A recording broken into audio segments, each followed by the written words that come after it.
आज मो भिडियो आपण मैंने गोटे छतु तरकारी रेसिपीटा पाउछंती पूरा रेस्टोरेंट स्टाइल टेस्ट वीडियो देखिले आपण मैंने निहाती भाव में जानीपर ये मु छतु को आगु धोई दे छाणी देइछि बड़ साइज मोर छतु अच्छी मुझे छोट छोट कर काटी दउछि तापरे गोटे कड़े बसई मोर कड़ेटा ताती गलानी मु तेल दे दउछि छतुटा को भाजी दउछि जहाँ भी एक्स्ट्रा पानी थिबो आमर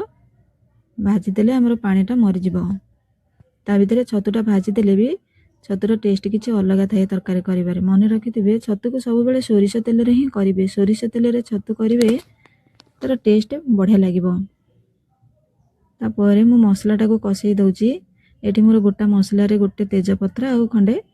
दालचीनी अछि आ टिके जीरा देकी मु पकै दउछि पियाज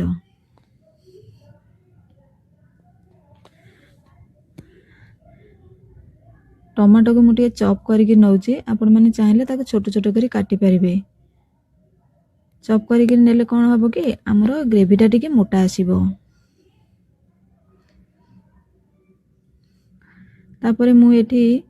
8 रु 10 टी काजू मु पानी रे भिजेई की रखितली ता सहित मु 2 चमच दही दउची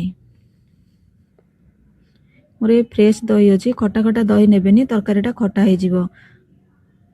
मोर पियाजटा फाइनाल भाजी हो गलानी मु अदा रसुण छेचा इतरे दे दउची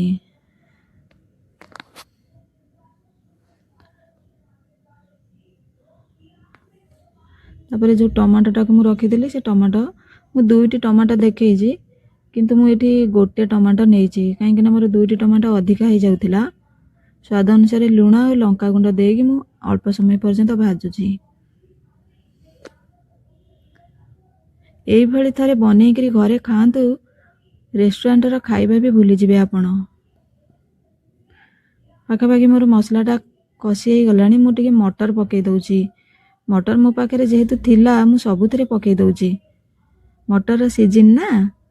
आपण आपणको खुशी पकै पारंती कि न पकै पारंती मु एठी हाफ चमच धनिया गुंड हाफ चमच जीरा गुंड हाफ चमच गरम मसला पकै दउछि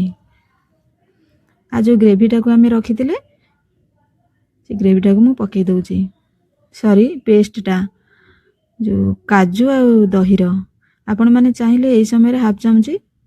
चीनी टिके दे पारंती काहे कि ना हमर टमाटो पइला दही पइला खटाटा को बैलेंस करबा पई एई समय पकै पारंती किंतु मोर फ्रेश दही अछि खटा लागिबनी मु एठी चीनी दउनी लास्ट रे पकै दउछि मु टिके कसुरी मेथी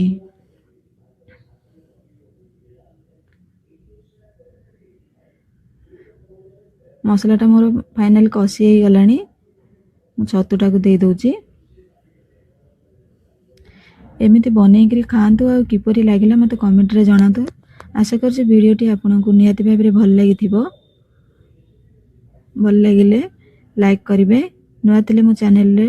सब्सक्राइब करिवे लास्ट रे मु पकै दउछि धनिया पत्र देखंतु कलर रो आपण माने जानि पारुथिबे केते टेस्टी रेडी हो गला हमर छतु तरकारी लाइक शेयर सब्सक्राइब करबा भूलिबेनी रहउछि नमस्कार।